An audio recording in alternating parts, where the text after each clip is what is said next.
The silver platter trembled in Thandai's hands as she walked toward the most powerful man in San Francisco's underworld. Her heart pounded so hard she was certain everyone in the grand ballroom could hear it. 300 guests. Cameras flashing. And in her hands, a dish that would kill the man she loved. Han Ji-hoon sat at the VIP table, his dark eyes tracking her every step. He looked devastating in his black suit, silver cufflinks catching the light. But it was his expression that made her want to scream. He knew. God help her, he knew what she was about to do, and he was letting her do it anyway. She reached his table. Leaned close. The scent of his cologne wrapped around her like a final embrace. Be quiet, she whispered in Korean, the language she had been learning for him. There's poison in your food. Someone switched it. Ji-hoon's jaw tightened almost imperceptibly. His hand found hers under the table, warm and steady. I know, he breathed against her ear. Proceed. Thandai's blood turned to ice. You will die. He looked up at her then, and she saw something in his eyes that shattered her completely. Peace. Acceptance. Love. Worth it, he said. And then he took the first bite. But how did a South African chef end up holding the life of a Korean mafia boss in her hands? How did love become so tangled with death that she could not tell where one ended and the other began? It started 6 months ago. And if you want to know how this tragedy unfolded, how betrayal wore the face of loyalty, and how the most dangerous man in California fell for a woman who came to destroy him, then stay with me. Like this video, subscribe to the channel, and let me take you into the dark heart of the chef's recipe. 6 months earlier, Thandai Musa stood outside the Golden Dragon Hotel and Casino, her chef's portfolio clutched against her chest like armor. The building towered above her, all glass and steel and cold ambition. She had spent 18 months tracking down this place. 18 months of dead ends, sleepless nights, and a fear that gnawed at her bones like hunger. Her younger brother Andrew had disappeared 3 years ago in Johannesburg. One frantic phone call in the middle of the night was all she had. His voice shaking, words tumbling over each other, I am in San Francisco. Working for some Korean organization. Thandai, I think I saw something I should not have seen. If anything happens to me. The line went dead. She never heard from him again. So when she discovered that the Golden Dragon's kitchen had an opening for a head chef, she did not hesitate. She forged references. Practiced her story until it felt like truth. And walked into the dragon's lair with nothing but a knife set in desperate hope. The interview was strange. Too many questions about loyalty. About discretion. About what she would do if she saw something she should not see. Thandai answered carefully, her accent smoothing over the lies. And then they hired her. On the spot. No second interview. No trial period. That was the first sign that something was wrong. She should have run. Any sensible woman would have run. But Andrew's face haunted her dreams, and she could not abandon him. Not when she was finally close.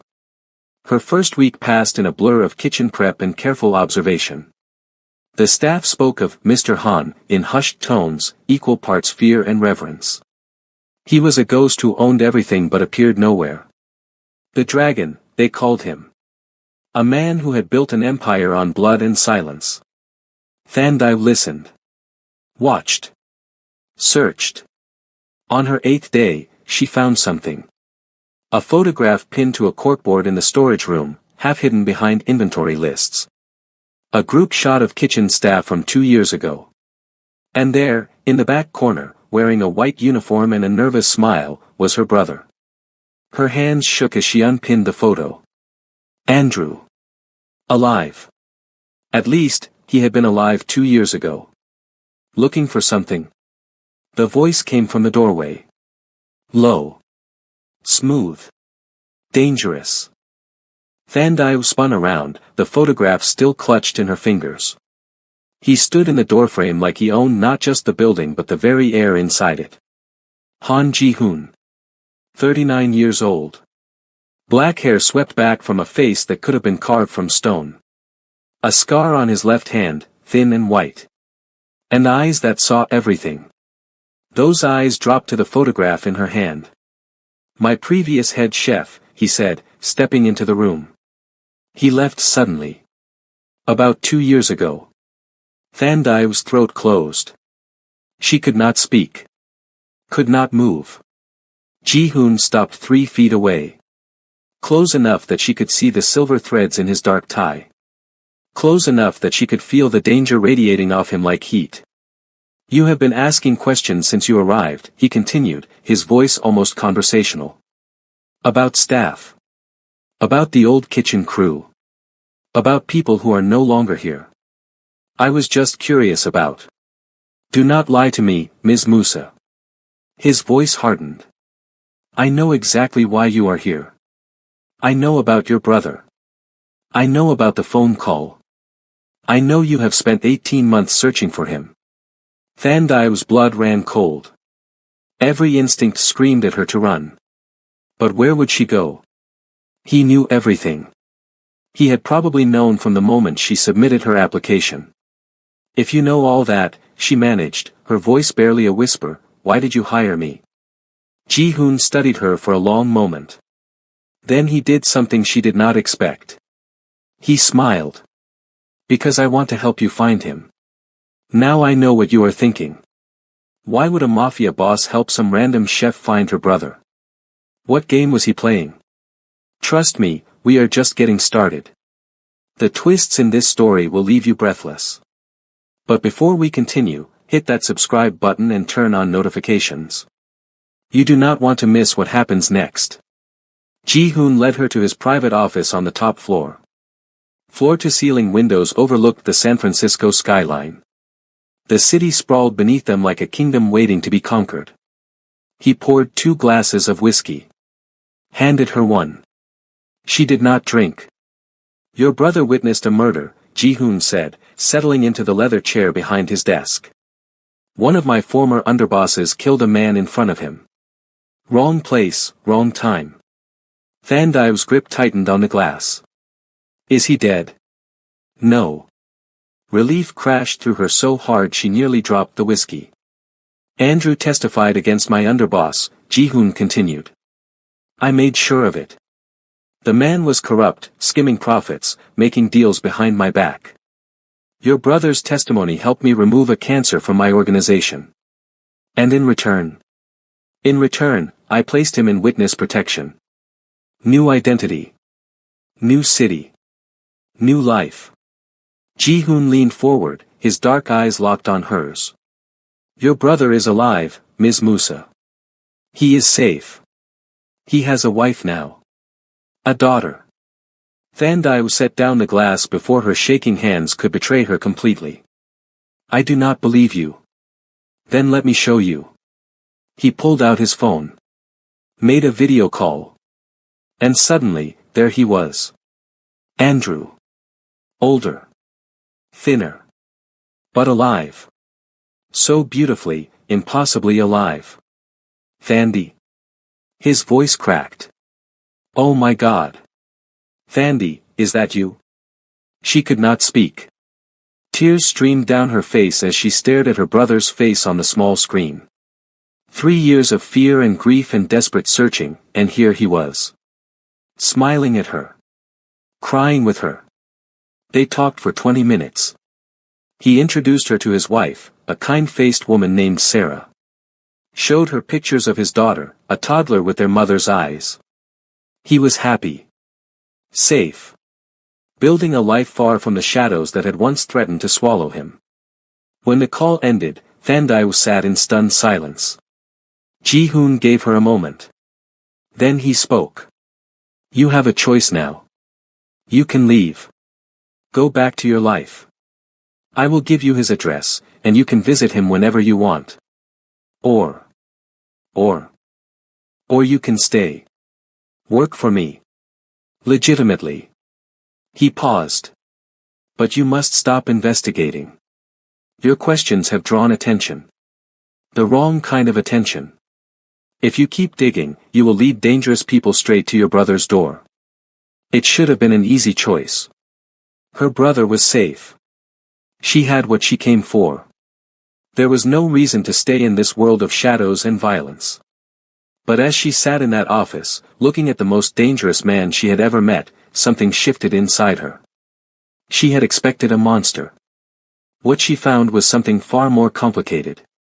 "Why did you really hire me?" she asked again. "You could have just had me killed. Or deported. You did not have to tell me any of this." Ji-hoon was quiet for a long moment. When he spoke, his voice was softer than she had ever heard it. "Because despite all your lies, you are the first real thing I have encountered in a decade. Everyone in my world wants something from me. Power. Money. Protection. But you." He shook his head slowly. "You just wanted your brother back. That kind of love is rare." Thandai stayed. She told herself it was practical. She needed the job. Her brother was safe only as long as Ji-hoon protected him. But late at night, when she lay awake in her small apartment, she knew the truth. She stayed because of him. Over the next 2 months, their relationship evolved in ways neither of them expected. Ji-hoon worked late most nights. So did she. He would appear in her kitchen after midnight, tired and tense from whatever darkness his days held. She would cook for him. Simple dishes at first. Then more elaborate ones. He taught her about Korean cuisine. She introduced him to the flavors of her homeland. They talked. About everything and nothing. About his mother, who died when he was 12 and left him a recipe book he still could not bring himself to open. About her father, who raised her and Andrew alone after their mother's death. About dreams they had abandoned and fears they had never spoken aloud. Ji-hoon told her about his marriage. His wife, Yuna, was beautiful and polished and completely cold. The marriage had been arranged by their families, a business alliance dressed up in wedding clothes. They had not shared a bed in 3 years. Had not shared a genuine conversation in longer than that. Then why stay married? Thandai asked one night, as she sliced vegetables for a midnight soup. Ji-hoon's expression flickered. "Because in my world, divorce is weakness. And weakness gets you killed." He showed her his mother's recipe book that night. Cracked leather cover. Pages yellowed with age. Recipes written in his mother's elegant handwriting. He had never shown it to anyone. "She always said you can tell everything about a person by how they handle a knife," he murmured, watching Thandai's hands move with practiced precision. "I think she would have liked you." Their first kiss happened in the walk-in freezer, of all places. Thandai was reaching for a container on the top shelf. Ji-hoon came up behind her to help. Their hands brushed. Their eyes met. And suddenly his mouth was on hers, cold from the freezer but burning with heat, and she was kissing him back like her life depended on it. It was wrong. She knew it was wrong. He was married. He was a criminal. He was everything she should have run from. But love does not ask permission. It does not wait for the right moment or the right person. It simply arrives, devastating and undeniable, and dares you to survive it.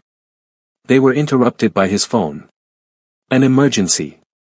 A rival gang had crossed a line, and Ji-hoon had to handle it. She watched him transform before her eyes. The tender man who had kissed her in the freezer vanished, replaced by something cold and calculating and terrifying.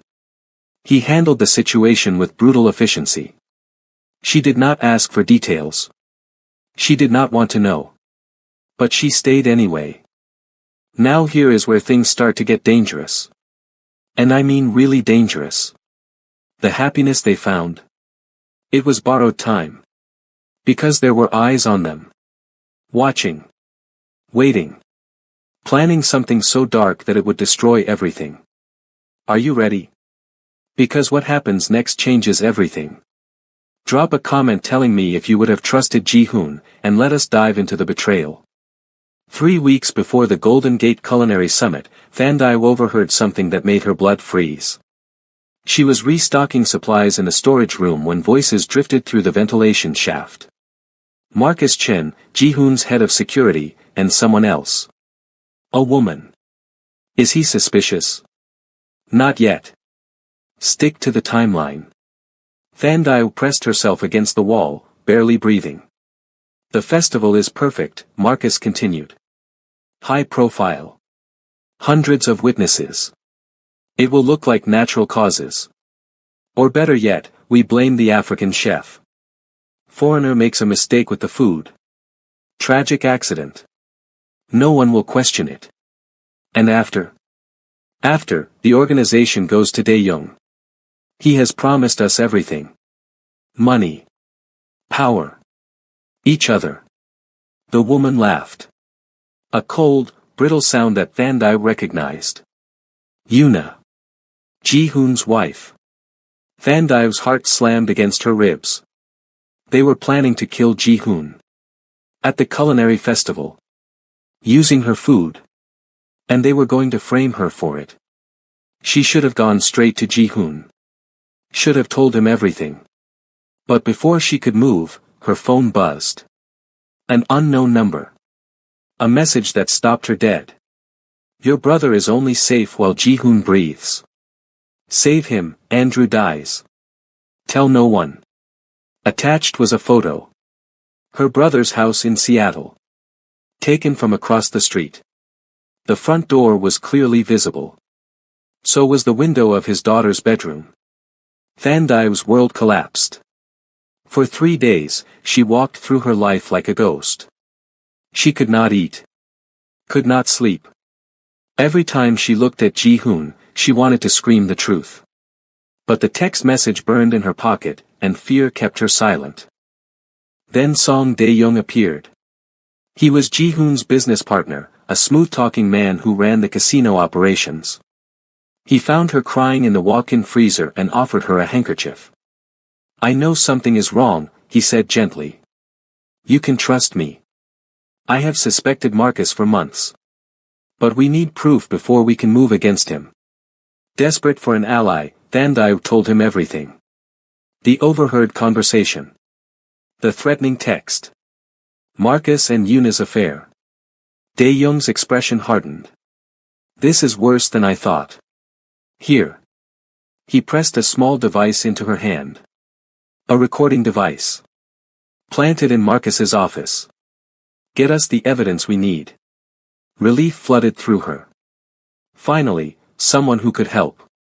She planted the device that night. And walked straight into a trap. The recordings confirmed everything. Marcus and Yuna were having an affair. They were planning to poison Ji-hoon at the festival using a Korean dish. They were going to frame Thandai as the careless foreign chef who made a fatal mistake. But there was more. So much more. Once he is dead, the organization goes to Dae-young. He has promised us everything. Thandai played that line 3 times before the truth hit her. Dae-young. The kind man who had offered to help her. The one person she thought she could trust. He was the mastermind. The recording device he gave her was a tracker. He knew she knew. And now he was coming. He found her in the kitchen at midnight. The restaurant was empty. The staff long gone. It was just the two of them, and the knife block was too far away. You are clever, Dae-young said, blocking the only exit. I always liked that about you. It is a shame, really. We could have been friends. You are going to kill me. No. He smiled, and it was the coldest thing she had ever seen. You are going to kill Ji-hoon. He showed her the surveillance feed on his phone. Live footage of her brother's house in Seattle. A van parked across the street. Men inside. One phone call from me, and Marcus's team pays your brother a visit. His wife. His daughter. Everyone dies. Thandai could not breathe. What do you want? I want you to poison Ji-hoon at the festival. The dish will be traditional Korean. Gujolpan. You will add a special ingredient to the center portion. He will eat it. He will die. And you will disappear before anyone can question you. Why me? Why not just do it yourself? Dae-young's smile widened. Because Ji-hoon loves you. Did you think I did not notice? The way he looks at you. The late nights. The stolen moments. He stepped closer. When he dies by your hand, the woman he loves, it destroys his legend. His men will scatter, not seek revenge. Clean transition. Elegant, really. He pressed a small vial into her trembling hand. The poison. The festival is in 3 weeks. Do not be late. Okay, I need to stop here for a second. Because this is the moment where everything changes. Thandai was trapped. Her brother's life hangs in the balance. The man she loves is about to die. And the person she trusted turned out to be the enemy. What would you do? Would you tell Ji-hoon and risk your family? Would you run and hope for the best? Drop your answer in the comments. And make sure you are subscribed, because the next part of this story is going to shatter you. Thandai did the only thing she could. She told Ji-hoon everything. She found him in his office at 2 in the morning, staring out at the city lights. When she finished speaking, when she showed him the poison and explained Dae-young's ultimatum, the silence stretched so long she thought he would throw her out. Then he turned around, and she saw something unexpected in his eyes. Hope. You came to me, he said softly. You could have run. Could have done what he asked to save your brother. But you came to me. I could not kill you. Her voice broke. I would rather die myself. Ji-hoon crossed the room in 3 strides. His hands cupped her face, gentle despite the violence he was capable of. Then we use this, he said. We make them think their plan is working. I will fake my death at the festival. We will use it to expose every conspirator and dismantle their entire operation. How? Tetrodotoxin. In controlled doses, it mimics death. Slows the heart to almost nothing. My doctor will be on standby. He will pronounce me dead, and then we wait. It was insane. It was dangerous. But it was their only chance.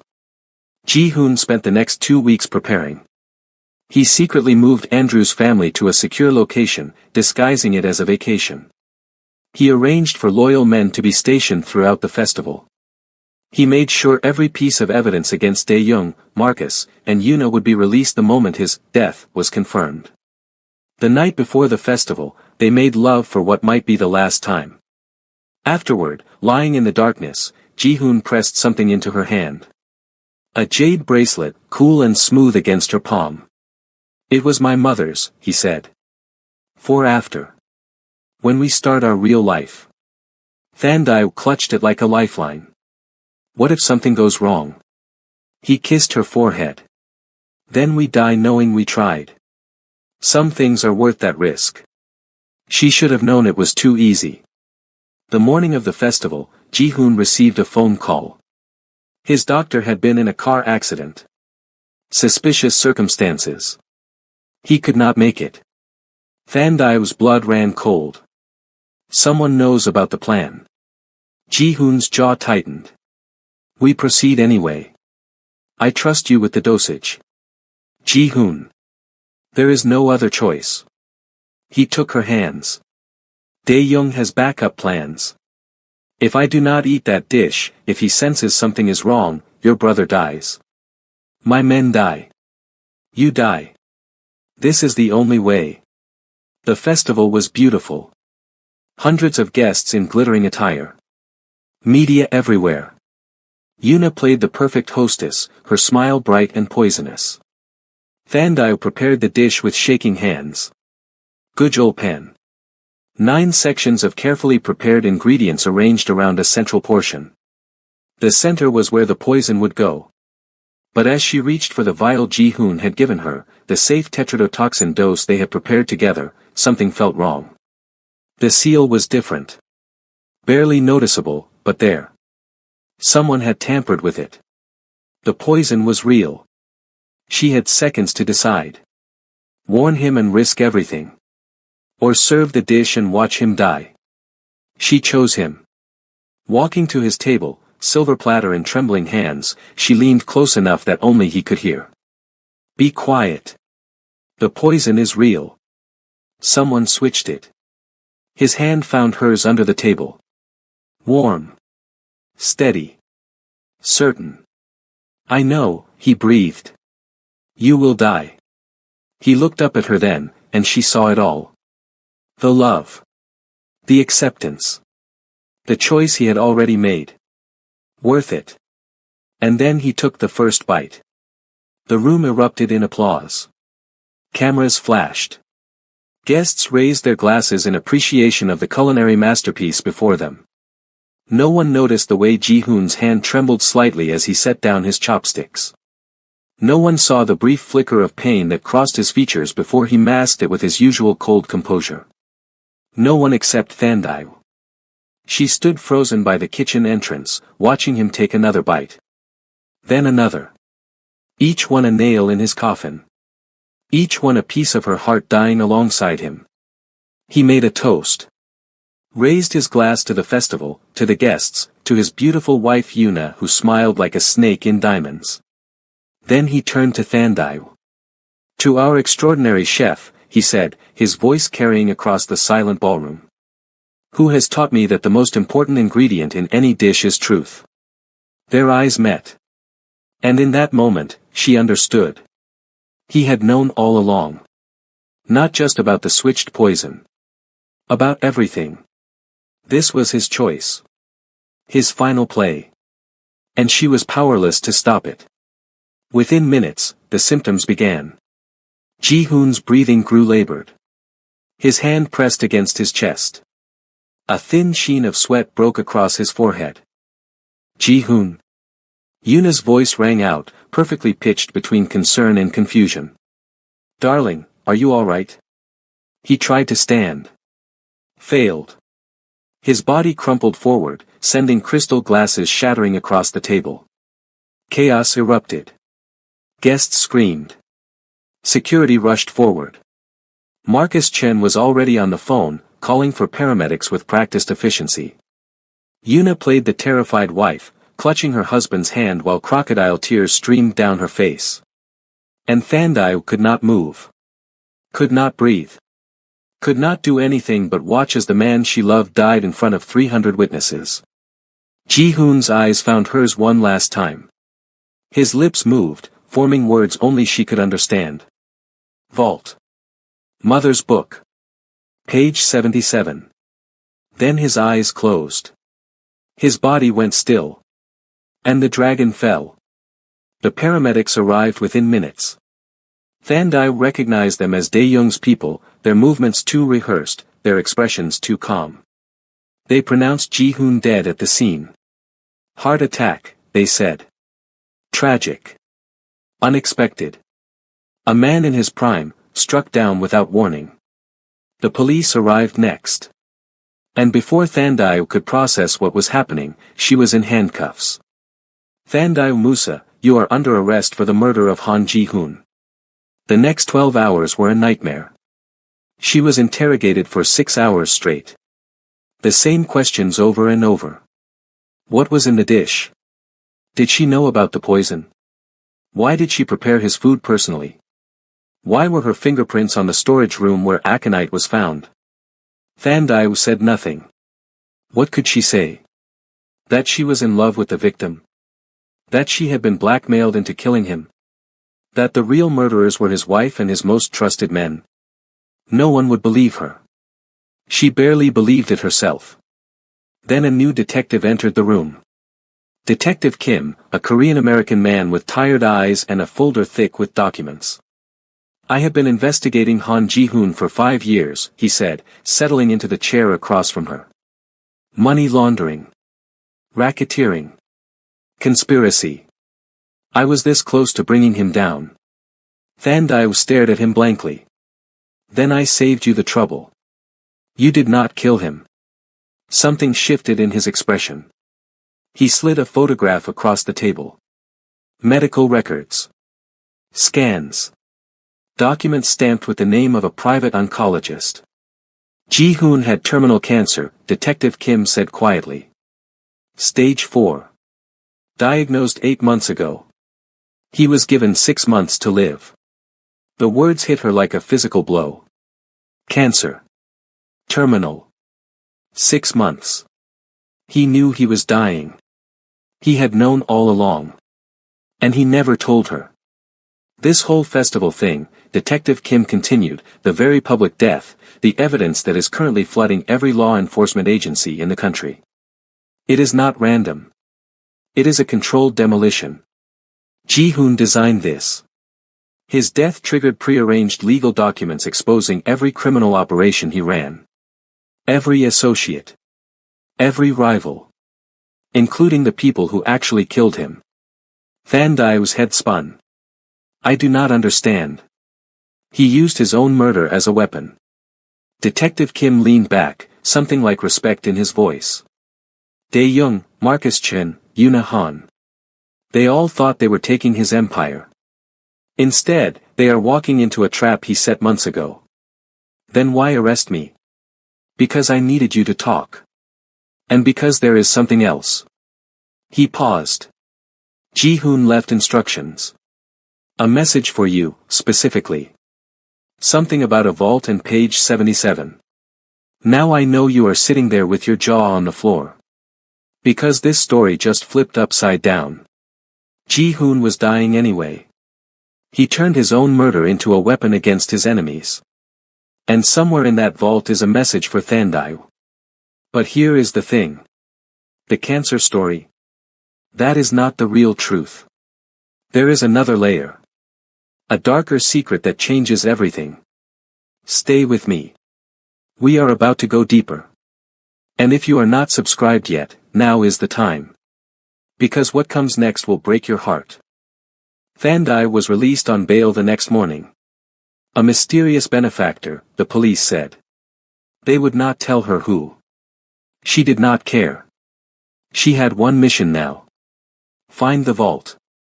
Find page 77. Ji-hoon's private vault was hidden behind a false wall in his office. She knew the code because he had trusted her with it during those late-night conversations. When everything else was lies, that trust had been real. Her fingers trembled as she entered the combination. The vault door swung open, revealing shelves of documents, stacks of cash, and there, on a small pedestal in the center, his mother's recipe book. Thandai pulled it out with shaking hands. The leather was cracked. The pages yellowed. She turned to page 77. A letter. Written in Ji-hoon's elegant handwriting. Dated 1 week before the festival. My Thandai, it began. If you are reading this, I am dead. And not according to plan. The cancer was going to take me anyway. I wanted to go out on my terms, protecting you and destroying those who corrupted everything I built. I suspect Dae-young knows about our counterplan. There is a third player I have not identified. Trust no one. My final gift to you, a USB drive in the spine of this book contains everything. The entire empire's records. Offshore accounts. Legitimate businesses. And evidence of every conspiracy against me. You have a choice. Destroy it all and walk away free. Or finish what I started. Also know this, I switched the poison myself. The one you used at the festival was harmless. I took the real poison an hour before. Controlled my own death. My own timeline. You are innocent. You always were. I did this because I loved you too much to let you carry the weight of my death. And because the cancer pain was becoming unbearable. Live, my love. Raise our child if we were blessed. Tell them their father was a monster who learned what it meant to be human from a woman who whispered, "Be quiet," in the dark. Forever yours. Ji-hoon. Thandai read the letter 3 times. Each time, the words blurred more as tears streamed down her face. He had poisoned himself. Made it look like murder to protect her. Controlled every aspect of his death just as he had controlled every aspect of his life. And he knew. Somehow, he knew about the baby. She pressed her hand to her stomach. She had suspected for weeks but had been too afraid to confirm it. Too afraid of what it would mean to bring a child into his world. Now that world was gone. And she was carrying his legacy. But something nagged at her. The cancer story. Ji-hoon had not mentioned pain until that final line. Had not shown any symptoms. Had been as strong and vital as ever. She needed to know the truth. Breaking into the office of Ji-hoon's private physician was easier than she expected. The man had fled the country the day after the festival, which told her everything about whose side he had really been on. But he left his files behind. Hidden in a false bottom of his desk drawer. Including Ji-hoon's complete medical records. Thandai read them twice before the truth sank in. No cancer. The diagnosis was fabricated.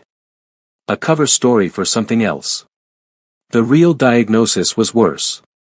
So much worse. Early onset dementia. Rapid progression. 2 to 3 years before severe cognitive decline. The notes were clinical. Detached.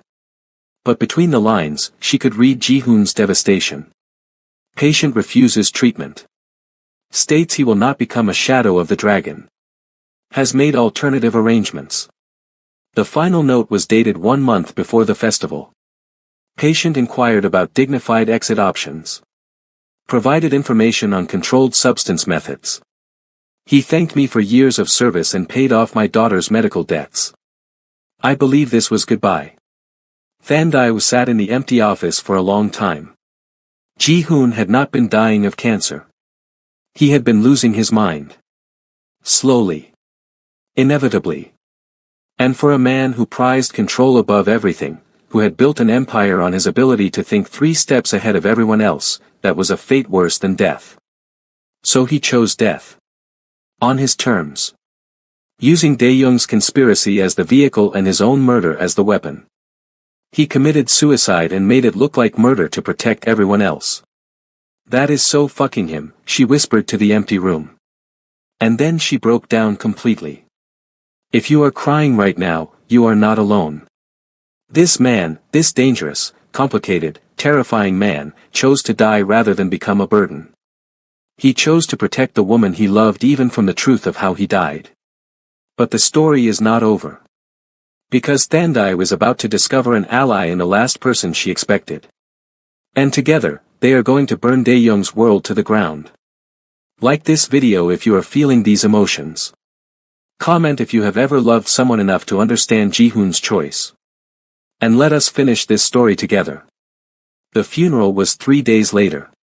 Elaborate. Traditional. Hundreds of mourners who had feared Ji-hoon in life and wept for him in death. Yuna played the grieving widow perfectly. Black dress. Pale face. Delicate tears that never smudged her makeup. She stood by the casket like a woman shattered by loss, accepting condolences from politicians and criminals alike. Thandai watched from the back of the room, invisible in her grief. Dae-young was there too, already positioning himself as Ji-hoon's successor. Already making deals in whispered conversations. Already counting the empire he thought he had won. He had no idea what was coming. After the service, Yuna approached Thandai.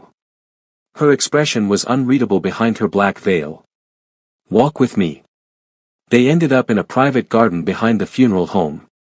Cherry blossoms falling like pink snow around them. Beautiful and temporary, just like everything else. He told you about the cancer, Yuna said. Thandai nodded. Good. Then you know he was dying anyway. Yuna's voice was flat. Emotionless. What you do not know is who really switched that poison. Thandai's blood ran cold. I thought Dae-young. Dae-young switched the tetrodotoxin for real poison, yes. But the real poison was switched again. By me. The world tilted. Thandai stepped back, her hand instinctively moving to protect her stomach. Not to kill him, Yuna continued quickly. I did not care enough about him to kill him. The poison I used was slower acting. It was meant for you. What? You were supposed to eat the test portion first. Traditional protocol. The chef always tastes before serving. You would have died slowly. Ji-hoon would have mourned. I would have comforted him. Life would have continued. Thandai's legs nearly gave out. You tried to kill me. I tried to remove an obstacle. Yuna's voice was cold. Clinical. But Ji-hoon figured it out. He realized what I had done. And he took the poison himself to save you. Why are you telling me this? Because Dae-young is about to kill us both. Yuna removed her veil, revealing eyes that were hard as diamonds. I was never really Ji-hoon's wife. Not in any way that mattered. Mutual benefit. Then Dae-young got ambitious, and everything went sideways. Why should I trust you? You just admitted you tried to kill me. Yuna smiled. It was not a pleasant expression. Because I have access to international intelligence resources. You have Ji-hoon's files. Alone, neither of us can touch Dae-young. Together, we can destroy him. The alliance was uneasy. Thandai did not trust Yuna. Could not forgive her for what she had tried to do. But Ji-hoon's voice echoed in her mind. Finish what I started. For him. For their child. For justice. She would burn it all down. They worked together for 8 weeks. An unlikely partnership forged in shared grief and mutual necessity. Yuna provided intelligence contacts and surveillance capabilities. Thandai provided Ji-hoon's files, the USB drive containing every secret of his empire.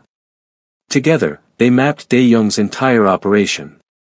His money laundering networks. His trafficking routes. His political connections. Every dirty deal he had ever made. And they planned the perfect trap. Thandai announced she was reopening the Lotus Palace. Hosting a memorial dinner for Ji-hoon. All the major players would be invited. Dae-young could not refuse without looking suspicious. The night of the dinner, the restaurant was transformed. White flowers everywhere. Candles flickering on every table. A portrait of Ji-hoon watching over the proceedings like a ghost who refused to rest. Dae-young arrived in a designer suit, Marcus Chen at his side. They looked like kings surveying their kingdom. They had no idea they were walking into their own execution. Thandai prepared a 7-course meal. Each dish representing a chapter of Ji-hoon's life. Each one a love letter to the man she had lost. For the final course, she prepared his mother's signature dish. The recipe from page 1 of that precious book. The dish he had never been able to make himself because the grief was too heavy. She made it for him now. A final goodbye. As the guests ate, Thandai stood before them. Ji-hoon once told me that the deadliest ingredient in any kitchen is betrayal, she said, her voice carrying across the silent room. He was right. But he also taught me something else. The best revenge against those who try to destroy you is to live. She nodded to the tech crew. The screens around the room flickered to life. Dae-young's face went pale. The recordings played. Every conversation. Every conspiracy. Every moment of planning Ji-hoon's murder caught in perfect clarity. But that was just the beginning. Ji-hoon's face appeared on the screen. A video recorded weeks before the festival. His final message to the world. If you are watching this, I am dead. Good. It was my choice. Gasps rippled through the room. Dae-young half rose from his seat, but Marcus grabbed his arm. I know who betrayed me. I have always known. Dae-young, you think you are clever, but you are predictable. Marcus, you were loyal until you were not. And Yuna. Ji-hoon paused, something almost like affection in his eyes. You were never really mine. We both knew that. The video continued. Systematically exposing every person in the room who had worked against him. Every bribe. Every secret deal. Every knife aimed at his back. But here is what you do not know. Ji-hoon leaned forward, and even in death, his presence commanded absolute attention. I transferred all criminal assets to a liquidation trust 6 months ago. Upon my death, everything sells. The money goes to victims' families. To rehabilitation programs. To scholarships for immigrant youth. Dae-young's face crumpled. $300 million, gone. You killed me for an empire that no longer exists. Ji-hoon smiled, cold and satisfied. Congratulations. Chaos erupted. Dae-young lunged for the exit. FBI agents materialized from the crowd, weapons drawn. Yuna had made the call the moment the video started. Marcus pulled a gun. Everything happened in slow motion. The weapon rising. The shot firing. And Yuna, throwing herself in front of Thandai. The bullet caught her in the chest. She crumpled into Thandai's arms, blood spreading across her white blouse like a crimson flower. Tell them, Yuna gasped. Tell them I tried. In the end. I tried to do the right thing. You did, Thandai whispered, tears streaming down her face. You did. Yuna's eyes glazed over. Her body went still. And just like that, she was gone. Marcus never got a second shot. The FBI agents took him down. Dae-young was arrested, screaming about lawyers and rights and demands that fell on deaf ears. It was over. Finally, completely over. But victory tasted like ashes in Thandai's mouth. 6 months later, she stood at Ji-hoon's grave. Spring had come to San Francisco. Cherry blossoms drifted on the breeze, pink and white and impossibly delicate. The cemetery was quiet, peaceful in a way Ji-hoon's life had never been. Thandai wore black. Her belly was round with their daughter, 7 months along now. Grace Mi-sun Musahan. Named for Ji-hoon's mother. I finished it, she said to the headstone. Dae-young is in prison for life. Marcus too. Your empire is dismantled, just like you wanted. The money is helping people. Families you hurt and families who hurt you, all getting a second chance. She paused, adjusting her weight. Grace kicked, strong and insistent, just like her father. Yuna is buried next to you. I thought you would want that. She was your partner, in her own way. She earned her rest. The wind picked up, carrying the scent of blossoms and fresh-turned earth. I am so angry at you, Thandai continued, her voice breaking. You chose death. You chose to leave me. You had years left, even with the dementia. We could have figured it out together. I would have taken care of you. I would have loved you through it. Tears spilled down her cheeks. She did not wipe them away. But I understand. You were the dragon until the very end. And dragons do not fade away. They burn bright and then they are gone. She reached into her bag and pulled out a container. Inside was the dish she had made him the first night they met. Bobo Thai with gochujang. The flavors of her homeland married to his. A love story in every bite. She placed it on his grave. I am opening a culinary school, she said. For immigrant youth. Kids who came here with nothing, like my brother. Like me. Teaching them that they can be more than what the world expects. Grace kicked again.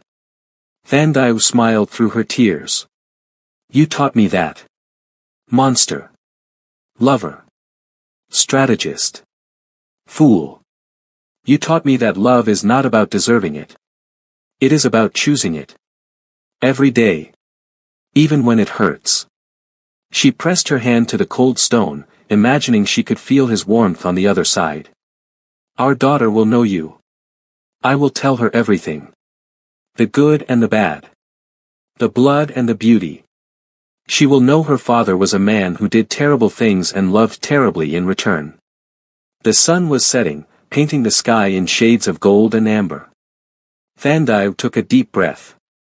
They say love is the most dangerous ingredient. You were my poison. And I was your cure. We just ran out of time. She lingered a moment longer. Then she turned and walked away. She did not look back. But if she had, she might have seen the single cherry blossom that landed on the dish she left behind. Pink and perfect, resting on the meal she made with love. A final kiss from a world that had taken so much and given so little.